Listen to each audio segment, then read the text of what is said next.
Sumasakit na naman ang ulo ng mga fans sa kahuhula kung bakit hiniwalayan ni Dominic Roque ang ex-fiancée niyang si Bea Alonzo. Hanggang ngayon ay palaisipan pa rin kasi kung ano ang dahilan ni Dominic at biglang nakipag-break sa kapuso actress na naging dahilan ng pagkansela ng kanilang kasal.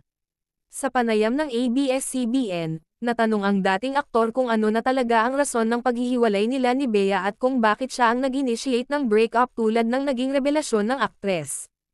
It's a very sensitive topic. And gusto kong bigyang ng respeto at gusto kong iwan sa magandang paraan what we had, ang pag-amin ng aktres. Hindi ako ang nakipag-break. Let's leave it in the past. It's amicable. Okay naman kami. I think it will be disrespectful to the relationship and to the other person to talk about it. Pero tumangging magsalita si Dominic nang mapag-usapan ang tungkol sa naging pahayag ni Bea. Tanging ngiti lamang ang kanyang isinagot sa tanong. Samantala, naka-move on na raw si Dominic sa breakup nila ng ex-jowa at malaking bahagi raw ng naging proseso niya ang kanyang support system. Work, of course, family and friends. Yun, okay lang naman. May ginagawa, say ni Dominic.